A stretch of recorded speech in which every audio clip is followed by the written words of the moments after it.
Hello, मेरा नाम स्वाति शर्मा है। मैंने इस साल सिविल सर्विसेज के एग्ज़ाम में 17वीं रैंक पाई है। मैं दिल्ली से हूँ। मेरा एजुकेशनल बैकग्राउंड, मैंने बीए ऑनर्स इकोनॉमिक्स करा है दिल्ली यूनिवर्सिटी से और मास्टर्स इन इकोनॉमिक्स किया है जवाहरलाल नेहरू यूनिवर्सिटी से। पिछले साल मेरी 278 रैंक थी और मैं Indian audit and account services में ट्रेनिंग में थी। इस साल रिज़ल्ट आने के दौरान मैं शिमला में ट्रेनिंग में ही थी। दिल्ली नॉलेज ट्रैक के इस वीडियो में मैं आपको अपने प्रीलिम्स और मेंस की स्ट्रैटेजी बताऊंगी। पहली, मैंने प्रीलिम्स और मेंस की तैयारी अलग अलग तरीके से की थी। प्रीलिम्स के लिए मैंने नोट्स नहीं बनाए थे और मेंस के लिए मैंने थोड़े बहुत नोट्स बनाए थे। प्रीलिम्स के लिए बेसिक बुक्स तो आप लोगों को पता ही है, वो भी मैं शेयर कर दूंगी, आप डिस्क्रिप्शन में देख लीजिएगा। प्रीलिम्स के लिए स्टैटिक और करंट अफेयर्स दोनों पे इक्वल फोकस देना बहुत ज़रूरी है। तो स्टैटिक पोर्शन के आपके नोट्स हमेशा तैयार रहने चाहिए। स्टैटिक पोर्शन आप अच्छे से कवर कर लीजिएगा। करंट अफेयर्स के लिए मैंने ऑनलाइन रिसोर्सेज बहुत यूज़ किए थे। मैं स्लीपी क्लासेस के ऑनलाइन करंट अफेयर वीडियोस से करा करती थी। अखबार रोज़ पढ़ना ज़रूरी है, बट अखबार से नोट्स मैंने कभी नहीं बनाए थे। तो बेसिक बुक्स फॉलो करिए स्टैटिक के लिए। और फिर करंट अफेयर्स के लिए ऑनलाइन रिसोर्सेज अवेलेबल हैं। टेस्ट सीरीज़ करना ज़रूरी है। मैंने 2 टेस्ट सीरीज़ करी थी और उसको भी करने का ये तरीका था कि वो टेस्ट सीरीज़ दोनों मैंने 2-2 3-3 बार की थी। तो जैसे कि एग्ज़ाम उस समय जून में हुआ करता था, तो मैं प्रीलिम्स की तैयारी जनवरी में शुरू करती थी। मार्च तक आपका एक बार सिलेबस कवर हो जाना चाहिए। फिर मार्च में आप 15-20 दिन लगा के केवल टेस्ट सीरीज़ करिए। जब आप टेस्ट सीरीज़ कर रहे हैं तो उस क्वेश्चन पेपर पे ही वो क्वेश्चन नंबर्स लिख लीजिए जो आपको लगता है कि या तो बहुत मुश्किल हैं, आपको याद नहीं हो रहे हैं, या आपको बिल्कुल ही नहीं आते थे, तो वो उनको मार्क कर लीजिए। फिर मई तक अगर आप कर सके एक और बार टेस्ट सीरीज़ तो आप वो कर लीजिए दोबारा उन्हीं टेस्ट को, वरना आप जो क्वेश्चंस आपने मार्क किए थे केवल उन्हीं को करिए। तो इस तरीके से 2 या 3 बार आप टेस्ट सीरीज़ रिवाइज़ कर लेंगे। द आइडिया इज़ कि ज़्यादा से ज़्यादा क्वेश्चंस करने की बजाय जो भी आपने क्वेश्चंस किए हैं वो आप उसको रिटेन कर पाए, उसको रिवाइज़ कर पाए। तो टेस्ट सीरीज़ करना बहुत ज़रूरी है। पेपर देने की स्ट्रैटेजी ये थी, मैंने कभी भी 75 से ज़्यादा किसी भी प्रीलिम्स के अटेम्प्ट में क्वेश्चंस अटेम्प्ट नहीं किए। तो पहले आप केवल उन्हीं क्वेश्चंस को मार्क कीजिए जिसके लिए आप 100% श्योर हैं। उसके बाद सेकंड राउंड में आप वो क्वेश्चंस मार्क कीजिए जिनके लिए आप 60-70% श्योर हैं। एंड में आप वो क्वेश्चन मार्क करिए जहाँ पे आप रिस्क ले सकते हैं। मैं बहुत रिस्क एवर्स हूँ, तो मैं बहुत कम क्वेश्चंस मार्क किया करती थी। उसके अलावा मुझे पता है एक ये थ्योरी चलती है कि आप ज़्यादा से ज़्यादा क्वेश्चंस मार्क करेंगे तो प्रोबेबिलिटी के हिसाब से आपका स्कोर हाई आएगा, बट वो हमेशा काम नहीं करता, क्योंकि प्रीलिम्स के क्वेश्चन मार्क करने में बहुत लॉजिक और डिडक्शन की स्किल्स जाती हैं एंड कई बार वो सही नहीं काम करती। तो ज़रूरी नहीं है कि आपको ज़्यादा से ज़्यादा क्वेश्चंस मार्क करने हैं। तो हर किसी को अपनी स्ट्रैटेजी उसके लिए चेक करनी पड़ती है। तो उसमें आप ये कर सकते हैं कि जब आप टेस्ट सीरीज़ प्रैक्टिस कर रहे हैं तो आप तीनों तरीके ट्राई करिए। एक तरीका ट्राई करिए जहाँ पे आप सारे क्वेश्चंस अटेम्प्ट करें, फिर देखिए आपका एवरेज स्कोर कितना रहता है। एक में जिसमें आप 70-80 क्वेश्चंस मार्क कर रहे हैं और एक जिसमें आप उसके बीच में कोई और नंबर के क्वेश्चंस मार्क करें। उससे आपको आइडिया हो जाएगा कि आपके लिए कौन सी स्ट्रैटेजी बेस्ट है। मेंस में ऐसे से शुरू करते हैं। ऐसे में सबसे पहली इम्पॉर्टेंट चीज़ ये है कि आपको बहुत ज़्यादा कॉम्प्लिकेटेड लैंग्वेज नहीं लिखनी है। सिंपल लैंग्वेज लिखेंगे, उसमें अपना पॉइंट कन्वे कर देंगे अच्छे से तो अच्छा रहेगा। कोट्स वगैरह डालने से ऐसे अच्छा हो जाता है। उसके अलावा ये भी ज़रूरी है कि आप कुछ नया करें। सब लोग सेम ऐसे लिखते हैं, सब लोग सेम पॉइंट्स लिखते हैं, सब लोग वही कोट्स लिखते हैं। तो एक चीज़ जो मैंने यूज़ की थी अपने ऐसे में वो ये था कि जहाँ मैं कोई कहानी बना के लिख पाई तो मैंने वो लिखी थी। उसके अलावा अपने ऐसे को भी इस तरीके से डिवाइड कर दीजिए कि वो हर एस्पेक्ट को एड्रेस कर सके। जैसे कि आप उसको सोशल, इकोनॉमिक, पॉलिटिकल एंगल्स में आप डिवाइड कर सकते हैं, उसमें से रियल लाइफ एग्जांपल्स दे सकते हैं। उसके अलावा कॉम्प्लिकेटेड लैंग्वेज लिखने की ज़रूरत नहीं है, बट हर एंगल से उसको एड्रेस करना है। एक इम्पॉर्टेंट चीज़ ये है कि ऐसे आपका जीएस का आंसर नहीं है। तो सबसे बड़ा एडवांटेज ऐसे का ये है कि आप जो भी पॉइंट मेक कर रहे हैं उसको आपको सब्सटैंशिएट करने का मौका अच्छे से मिल जाता है, बिकॉज़ वर्ड लिमिट काफ़ी होती है। तो आप ऐसे को उस तरीके से लिखिए कि जो भी आप पॉइंट एक स्टार्टिंग से लेके चल रहे हैं उसको अच्छे से सब्सटैंशिएट कर सके। एग्जाम्पल्स दीजिए, केस स्टडीज़ दीजिए। उसके अलावा जो आपका इंट्रोडक्शन होगा एसे में, उसमें आपके पूरे एसे का एक कोर आइडिया दे दिया जाना चाहिए, वो बेटर रहेगा। दूसरा GS1। GS1 में आपका हिस्ट्री का पोर्शन है, ज्योग्राफी का पोर्शन है, सोसाइटी का पोर्शन है। रिसोर्सेज सबके पास है ही कि कहाँ से क्या क्या करना है। उसके अलावा सभी GS पेपर्स में जो मैंने एक स्ट्रैटेजी फॉलो की थी वो ये थी कि मैंने डिफरेंट टॉपिक्स जो न्यूज़ में भी थे और उससे रिलेटेड जो स्टैटिक टॉपिक्स थे उन सब के लिए आंसर्स बनाए थे फ्रॉम एवरी पॉसिबल एंगल। जैसे कि 2018 में प्लानिंग कमीशन और नीति आयोग बहुत ज़्यादा न्यूज़ में था, तो आप उसके नोट्स बनाइए इस तरीके से कि प्लानिंग कमीशन की हिस्ट्री क्या है, नीति आयोग की हिस्ट्री क्या है, प्लानिंग कमीशन नीति आयोग में इवॉल्व कैसे हुआ, प्लानिंग कमीशन की क्या प्रॉब्लम्स थी, नीति आयोग की क्या प्रॉब्लम्स है, नीति आयोग कैसे उन प्रॉब्लम्स को एड्रेस करेगा। अगर कोई कमिटी उस चीज़ से रिलेटेड है तो वो भी आप ढूंढ के रखिए, उन कमिटीज़ के नाम और अपने आंसर में डालिए। और किस तरीके से आगे अगर कोई कमियां हैं इन ऑर्गेनाइजेशंस में या इन टॉपिक्स में तो वे फॉरवर्ड ज़रूर लिखिएगा। एक और आंसर लिखने की चीज़ ये है कि जो भी वो आपसे पूछेंगे आपको उससे एक एक्स्ट्रा चीज़ बतानी है। मतलब अगर वो आपसे ये पूछ रहे हैं कि नीति आयोग में या प्लानिंग कमीशन में प्रॉब्लम्स क्या थी, तो आप एक एडिशनल चीज़ ये देंगे कि आपके सजेशंस क्या हैं या किसी और कमेटी ने क्या सजेशंस दिए थे उसको करेक्ट करने के लिए। केवल प्रॉब्लम्स बता के नहीं छोड़ना है, एक एडिशनल चीज़ देनी है। तो ये आंसर राइटिंग का तरीका आप चारों पेपर्स में फॉलो कर सकते हैं। रिसोर्सेज के लिए, हिस्ट्री के लिए मैंने Bipin Chandra India struggle for independence follow किया था। उसमें मैंने बुक पढ़ते हुए जो 3-4 आप बुक पढ़ेंगे तो आपको हर पेज पे क्वेश्चंस खुद प्रोबेबल मिल जाएंगे, तो वो क्वेश्चंस ढूंढ के वहीं आंसर्स होते हैं। तो उसका मैंने फ़ोटोज़ खींच के एवर नोट पे सेट ऑफ नोट्स बना लिए थे। ज्योग्राफी के लिए NCERT और PMFIS के मैंने नोट्स फॉलो किए थे। सोसाइटी में मैंने राम आहूजा थोड़ी सी पढ़ी थी, बाकी सोसाइटी आपका टॉपिक बहुत ज़्यादा करंट अफेयर्स से रिलेटेड है।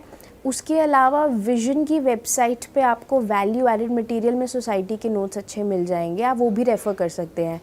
बट दिक्कत ये है in all the GS papers कि जगह जगह से आपको कुछ कुछ नोट्स लेने हैं, तो एंड में उन सबको पढ़ना मुश्किल हो जाता है। तो एक जो चीज़ मैंने की थी, सब जगह से जो जो नोट्स थे वो मैंने एक जगह लिख लिए थे, तो वो एक कंसोलिडेटेड सेट ऑफ नोट्स मेरे पास हो गए थे। तो ये चीज़ करना सही रहेगा। मैंने सिलेबस का एक प्रिंट आउट ले लिया था और उस सिलेबस पे जौन सा टॉपिक UPSC ने दिया था और वो टॉपिक मैं कहाँ से कवर कर रही थी वो मैंने उस सिलेबस के ऊपर ही लिख लिया था। एक इम्पॉर्टेंट चीज़ ये है कि UPSC अपने सिलेबस से रेयरली ही बाहर जाता है, तो आप उस सिलेबस को अच्छे से तैयार कर लीजिए। एटलीस्ट उस सिलेबस में जो जो टॉपिक्स दे रखे हैं या उससे रिलेटेड जो जो करंट में टॉपिक्स चल रहे हैं वो आपके पास पूरी तरीके से तैयार होने चाहिए।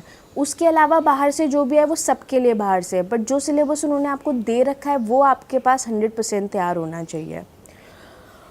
पॉलिटी के लिए लक्ष्मीकांत तो है ही, उसके अलावा नेशनल बुक ट्रस्ट की सुभाष कश्यप की बुक्स आती है, एक आर पार्लियामेंट आर कॉन्स्टिट्यूशन, वो भी मैंने पढ़ी थी। वो आंसर राइटिंग के लिए अच्छी हैं। इंटरनेशनल रिलेशंस के लिए मोस्टली करंट अफेयर्स, और अगर आपको कहीं से कोचिंग के नोट्स मिल जाएं, बाकी वही वाली स्ट्रैटेजी कि किस कंट्री के साथ कैसे रिलेशंस थे, उसकी हिस्ट्री, उसका आगे क्या प्लान्स हैं, क्या प्रॉब्लम्स हैं, उस एंगल से आपको सब कुछ प्रिपेयर करना पड़ेगा। GS3 में इकोनॉमिक्स और साइंस एंड टेक्नोलॉजी है, वो मोस्टली करंट अफेयर्स से है।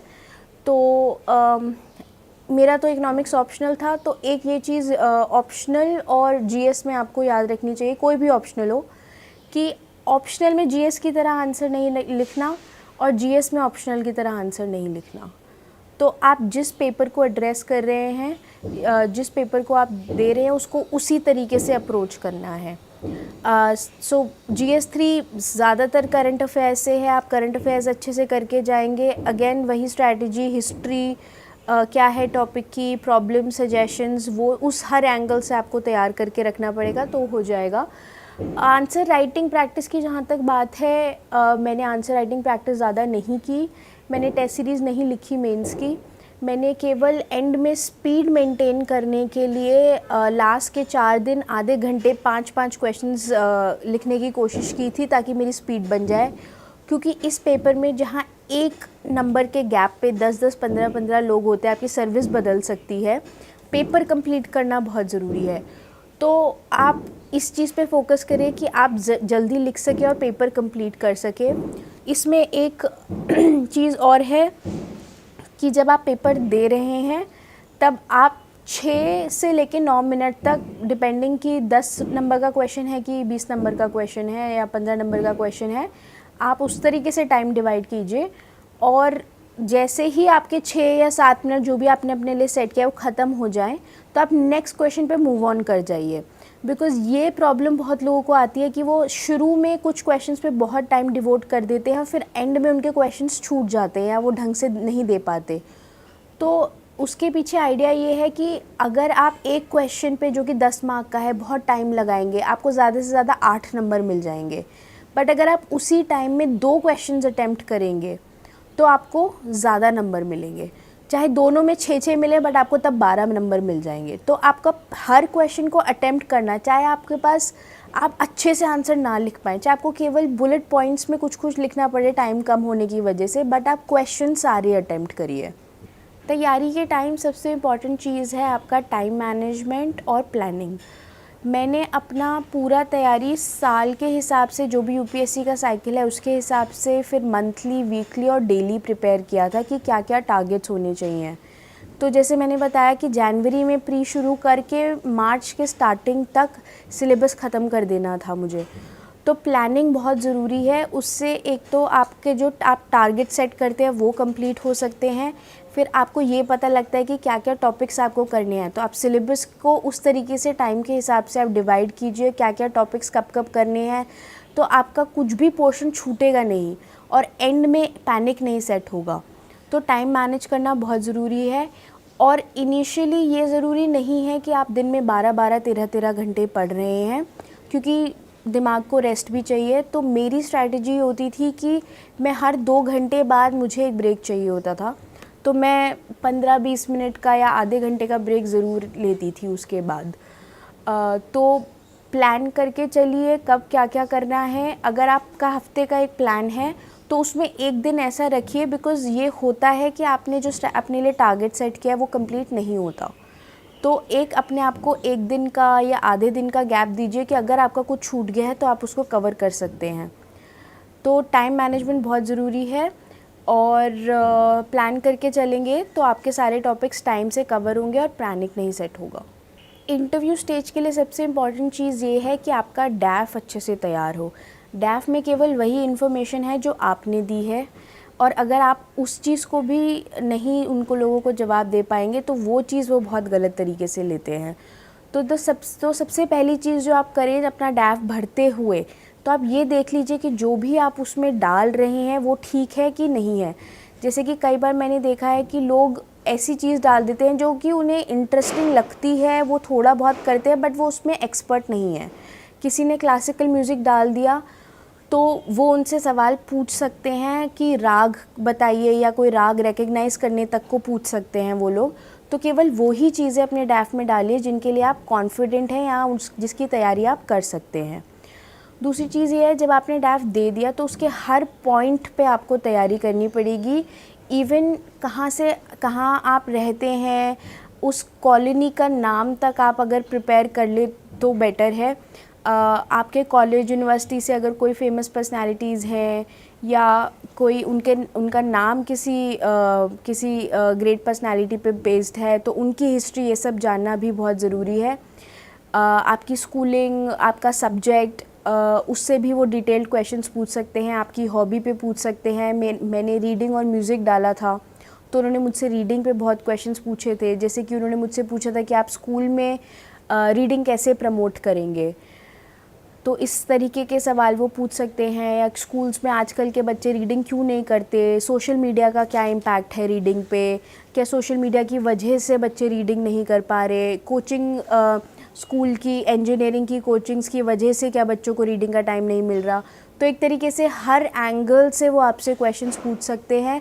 ज़रूरी नहीं है वो क्वेश्चंस बहुत टेक्निकल हो, वो बहुत कॉन्वर्सेशनल हो सकते हैं, तो आपको उस तरीके से भी उसको प्रिपेयर करना पड़ेगा। Other than that technical questions भी वो पूछते हैं, स्पेशली अगर आपका बैकग्राउंड टेक्निकल हो तो डायरेक्टली आपसे डेफिनेशंस भी पूछ सकते हैं।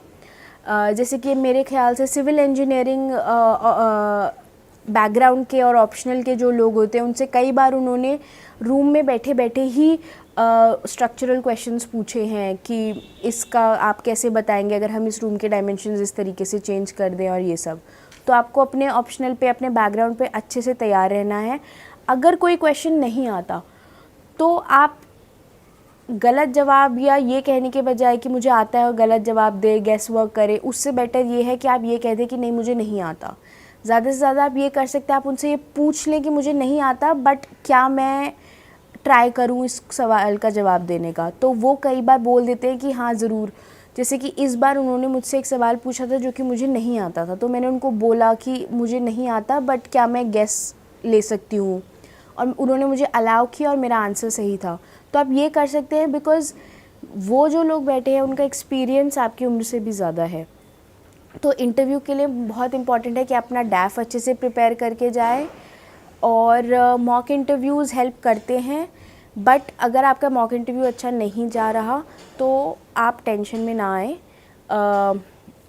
एक्चुअल इंटरव्यू का एक्सपीरियंस बहुत डिफरेंट होता है मॉक इंटरव्यू से, बट हाँ मॉक इंटरव्यूज़ हेल्प करते हैं। एक आपका बॉडी लैंग्वेज इम्प्रूव होता है, आपका कॉन्फिडेंस इम्प्रूव होता है, और जो क्वेश्चंस आप नहीं सोच पाते वो भी आपको मॉक इंटरव्यू से पता लग जाते हैं। ये पता लग जाता है कि क्या क्या तैयारी आपकी कहाँ कहाँ मिसिंग है और आप कर सकते हैं। एक्चुअल इंटरव्यू में जाते समय एक चीज़ जो इस बार मेरे लिए काम करी वो ये थी कि जब आप इंटरव्यू में पहुँचे तो आप भूल जाइए कि आप एग्ज़ाम देने आए हैं। आप भूल जाइए कि अगर आपने कोई जवाब दिया और वो गलत हो गया, क्योंकि कई बार ये होता है हम एक जवाब देते हैं जो कि गलत होता है या हमें लगता है कि उन्होंने बहुत अच्छे से रिसीव नहीं किया, तो अगले सवाल के टाइम पे भी हम उसी के बारे में सोच रहे होते हैं। ये हमारे लिए बहुत काउंटर वर्क करता है। तो आप एग्ज़ाम में बिल्कुल स्ट्रेस ना लें और हर सवाल को एक नए सवाल की तरह ट्रीट करें, वो आपके लिए ज़्यादा हेल्पफुल रहेगा। जहाँ तक कोचिंग का सवाल है, एग्ज़ाम के लिए कोचिंग ज़रूरी नहीं है। कोचिंग का एक फ़ायदा जो मुझे लगा था वो ये था कि एक डिसिप्लिन आ गया था कि हाँ रोज़ जाना है क्लास में, ये टॉपिक्स करने हैं और उसको ही कवर करना है, तो एक टाइमली तरीके से टॉपिक्स कवर हो रहे थे। बट अगर आप खुद अपने आप को रेगुलेट कर सके, खुद ये मोटिवेशन ला सके, तो कोचिंग की ज़रूरत नहीं है। आज के टाइम पे इंटरनेट पे सब जगह इतना मटेरियल अवेलेबल है कि आप आसानी से उस चीज़ को अपने आप कर सकते हैं। प्रॉपर प्लानिंग के साथ और ख़ुद को मोटिवेट करके अच्छे डिसिप्लिन के साथ आप अपने आप कवर कर सकते हैं। ऑनलाइन रिसोर्सेज अवेलेबल हैं, टेस्ट सीरीज़ ऑनलाइन अवेलेबल है, कोचिंग की इतनी ज़रूरत नहीं है। ऑप्शनल के लिए शायद कुछ सब्जेक्ट्स में कोचिंग की ज़रूरत हो, स्पेशली जब आप कोई नया ऑप्शनल ले रहे हैं जो आपका बैकग्राउंड नहीं है, वहाँ ज़रूरत पड़ सकती है। टेस्ट सीरीज़ की हेल्प पड़ सकती है कोचिंग में। आंसर राइटिंग जब आप करते हैं तो कोचिंग वाले आपको बता देते हैं कि किस तरीके से आप इम्प्रूव कर सकते हैं, तो उस तरह तक आपको कोचिंग की ज़रूरत पड़ सकती है। बट जैसे टेलीग्राम चैनल्स हैं, वहाँ पे बहुत सारे एस्पिरेंट्स होते हैं, तो आप लोग मिल के भी तैयारी कर सकते हैं। तो अगर आप कोचिंग नहीं कर पा रहे हैं किसी भी रीज़न से, तो उससे आपकी तैयारी पे कोई फ़र्क नहीं पड़ेगा। आप बिना कोचिंग के भी इस एग्ज़ाम को दे सकते हैं। जो भी इस एग्ज़ाम की तैयारी कर रहा है उनके लिए सबसे इम्पॉर्टेंट चीज़ ये है कि वो इस गोल की तरफ डेडिकेटेड रहे। अगर आप किसी भी पॉइंट पर ये सोचते हैं कि शायद मैं नहीं करना चाहिए मुझे ये, या मैं नहीं कर सकता, तो वो सबसे बड़ी गलती हो सकती है। आपको ये प्रोसेस स्टार्ट करने से पहले ही अपने लिए ये डिसाइड करना है कि आप ये करना चाहते हैं, क्योंकि ये एक ऐसा प्रोसेस है जहाँ पर हो सकता है आपका पहली बार ना हो, दूसरी बार ना हो, तीसरी बार भी आपको अपने मन की रैंक ना मिले, तो उस प्रोसेस से गुज़रने के लिए आपको अपने लिए ये डिसाइड करना पड़ेगा कि आपको ये चीज़ करनी है।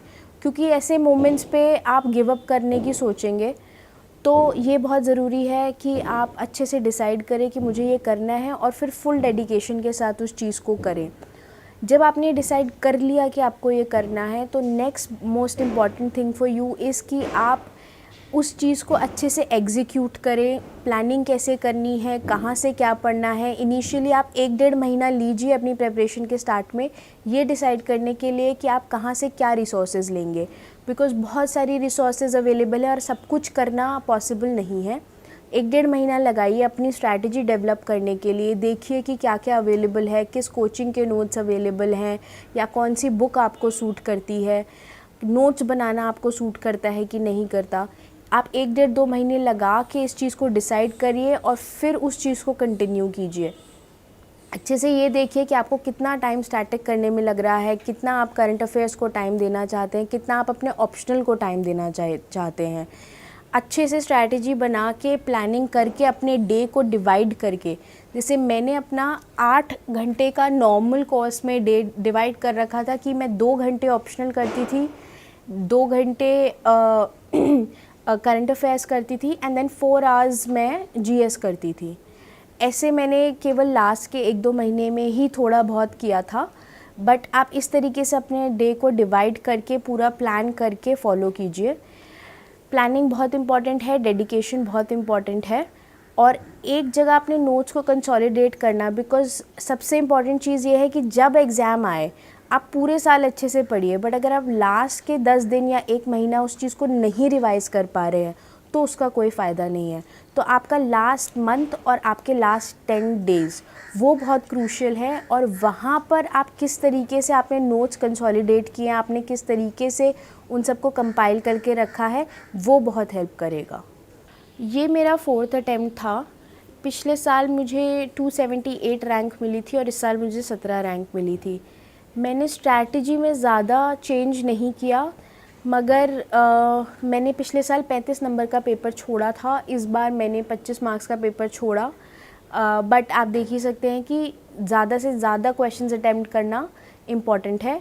आंसर राइटिंग मैंने अपनी थोड़ी इम्प्रूव की थी, इस सेंस में कि मैंने इस बार केस स्टडीज़ के एग्ज़ाम्पल्स दिए थे। मैंने रियल लाइफ जो न्यूज़ में थे एग्ज़ाम्पल्स, उनको अप्लाई करके अपने आंसर्स में डाला था, स्कीम्स के नाम लिखे थे, और हर एंगल से क्वेश्चन को अप्रोच करने की कोशिश की थी। एक एडिशनल चीज़ हर बार दी थी, जैसे कि या तो वे फॉरवर्ड एक्स्ट्रा दिया था या बैकग्राउंड एक्स्ट्रा दिया था।